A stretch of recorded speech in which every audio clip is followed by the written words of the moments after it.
This channel does not promote any violent, harmful, or illegal activities. All content provided by this channel is meant for an educational purpose only. Top quality और consistent performance के लिए सिर्फ silver pumps नाम याद रखना।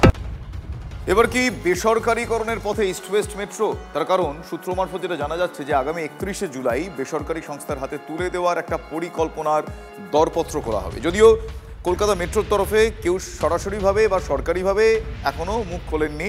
Metro সূত্রে যেটা জানা যাচ্ছে যে এই বিষয়টি নিয়ে দিল্লি মেট্রো রেল কর্পোরেশন আগ্রহ দেখিয়েছিল, তবে এখনও আগ্রহী কিনা সে ব্যাপারে নিশ্চয়তা নেই।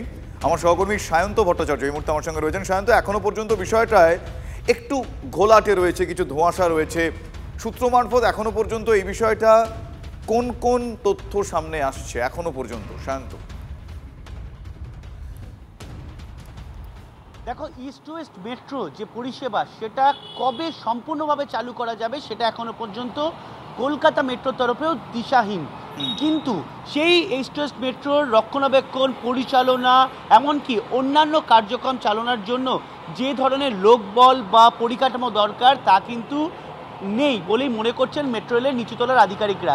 এবং সেই জায়গায় দাঁড়িয়েই 31শে জুলাই যে দরপত্র খোলা হবে, মূলত পরিচালন ও বেসরকারি হাতে দেওয়া হবে কি না সেই ব্যাপারে কিন্তু দরপত্র খোলা হবে। আর তখনই বোঝা যাবে এই ইস্ট ওয়েস্ট মেট্রোর পরিষেবা, মেট্রোর পরিচালনা এবং রক্ষণাবেক্ষণের দায়িত্বভার আর বেসরকারি হাতে যাচ্ছে কি না।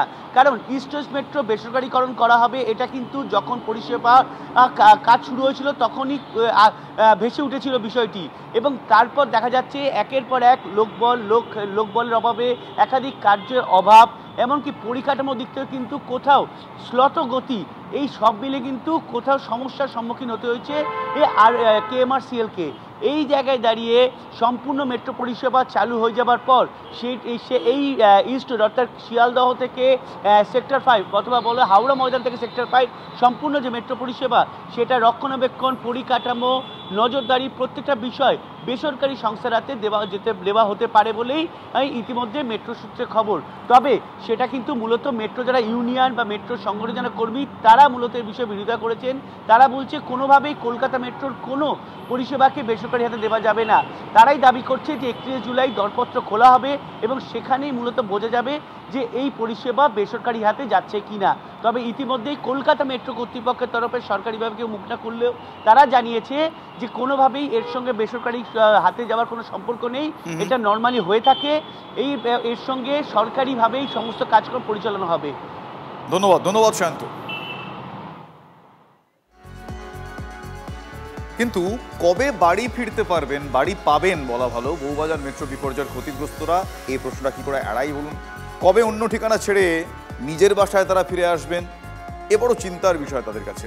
বাড়ি তৈরির ব্যাপারে তোড়জোড় শুরু করেছে কেএমআরসিএল, কিন্তু কাজ কতদূর এগিয়েছে তাদের সে প্রশ্নের উত্তরে আসুন TV9 বাংলার স্পেশাল রিপোর্ট দেখি, তাহলে বুঝতে পারা যাবে এখনো পর্যন্ত তাদের এই দুশ্চিন্তা কোন জায়গায় উত্তর নিয়ে আছে। আসুন দেখি। তিল তিল করে তৈরি বাড়ি, দিনের শেষে ঘরে ফেরার ঠিকানা, ক্ষত স্মৃতি, এক টুকরো আশ্রয়, সেসব চোখের সামনে শেষ হয়ে গিয়েছিল 2019 থেকে 2022।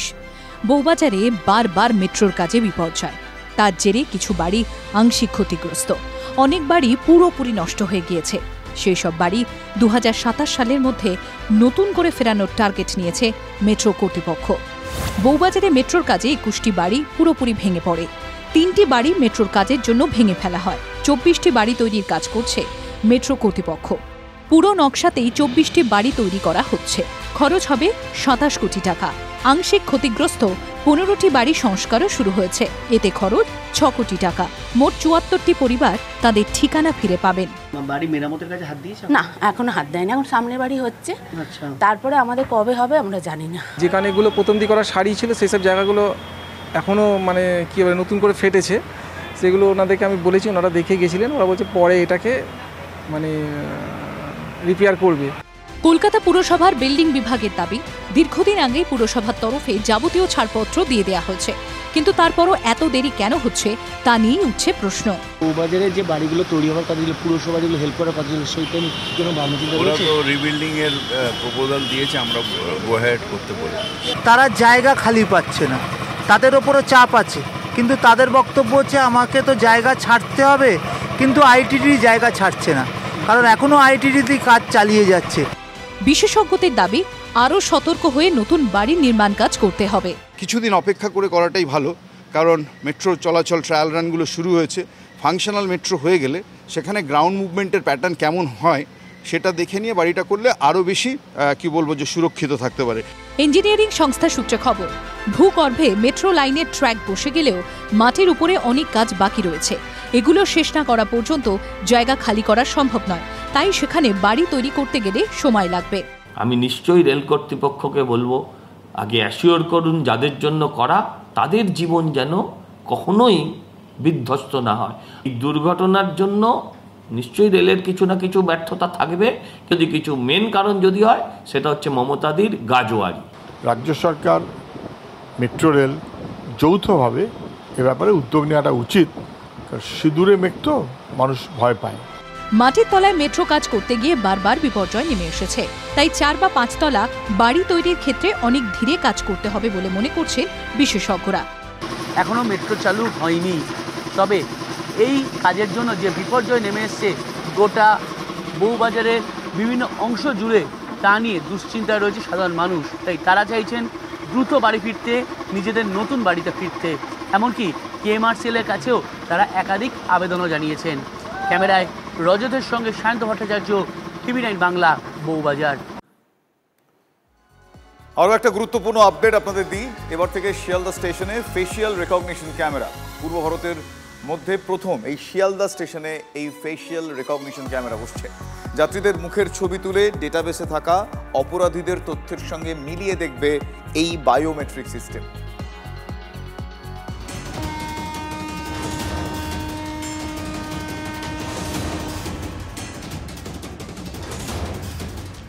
সর্বক্ষণ ভিড়ে গিজগিজ করে শিয়ালদা স্টেশন। সেই ভিড়ে মিশে যে কেউ কোনো অপরাধ করে সহজেই গা ঢাকা দিতে পারে। সেই সব অপরাধীদের দিন এবার শেষ হতে চলেছে। এবার শিয়ালদা স্টেশনে ফেসিয়াল রিকগনিশন ক্যামেরা। পূর্ব ভারতের প্রথম শিয়ালদা স্টেশনে বসানো হচ্ছে এই সিস্টেম। বর্তমানে শিয়ালদা স্টেশন দিয়ে দৈনিক 15 থেকে 18 লক্ষ যাত্রী যাতায়াত করেন। পূর্ব রেল সূত্রে খবর, তাদের নিরাপত্তা নিশ্চিত করতে প্রায় 4 কোটি 80 লক্ষ টাকা ব্যয়ে 117টি ক্যামেরা স্টেশনের কৌশলগত গুরুত্বপূর্ণ স্থানগুলিতে বসানো হচ্ছে। কৃত্রিম বুদ্ধিমত্তা চালিত ফেস রেকগনিশন ক্যামেরা ক্রিটিক্যাল পজিশনে 117টাকে এই ধরনের ক্যামেরা লাগানো হবে। যারা নোন অপরাধী তাদের ডাটাবেস আমাদের কাছে আছে, সেখান থেকে দেখা যাবে, সেখান থেকে তাকে ন্যাপ করার সুবিধা হবে। আর যেখান থেকে নজরদারি চলবে সেই কন্ট্রোল রুমে পৌঁছে গিয়েছিল TV9 বাংলা। এই ক্যামেরায় সামনে যদি অপরাধীরা চলে আসে কোনো সময়, তখন সেই ক্যামেরার মাধ্যমেই আরপিএফের যারা মূলত ট্র্যাক করছেন তাদের কাছে তথ্য চলে যাবে যে কোথায় কোন প্ল্যাটফর্মে এই অপরাধীরা লুকিয়ে রয়েছে। কিন্তু কিভাবে কাজ করবে এই আধুনিক ক্যামেরা? একটি বায়োমেট্রিক প্রযুক্তি। এটি একজন ব্যক্তির মুখের বৈশিষ্ট্য বিশ্লেষণ করে তাকে শনাক্ত করে। স্টেশনে ঢোকার পর এটি ডিজিটাল ছবি বা ভিডিও ফ্রেমে চোখ, নাক, মুখ এবং মুখের গঠন স্ক্যান করবে। যদি ডেটাবেসে থাকা কোনো অপরাধী ক্যামেরার সামনে বা নির্দিষ্ট সীমানার মধ্যে চলে আসে, তাহলে ওই ক্যামেরা সহজেই তাকে চিহ্নিত করতে পারবে। যে ক্লোজ সার্কিট ক্যামেরা যে ফুটেজগুলো আসছে সেগুলো এভাবেই মনিটর করছেন আরপিএফের যারা জওয়ান বা যারা আধিকারিকরা রয়েছেন, তারা এখান থেকেই মূলত ট্র্যাক করবেন অপরাধীদের। 2026 সালের মধ্যে মোট 500টি ক্যামেরা শিয়ালদা ডিভিশনের বিভিন্ন জায়গায় বসানো হবে বলে রেল সূত্রে খবর। এর আগে চন্দন মিশ্রের খুনে অভিযুক্ত তৌসিফ ও তার দলবল যে গাড়িতে বাংলায় এসেছিল তা ট্র্যাক করতে সাহায্য করেছিল বিভিন্ন টোল প্লাজায় বসানো ANPR বা automatic number plate recognition camera. আর এবার শিয়ালদা স্টেশনে ফেস রিকগনিশন ক্যামেরা বসলে অপরাধীদের ধরতে বাড়তি সাহায্য মিলবে। Sayanta Bhattacharya report, TV9 Bangla.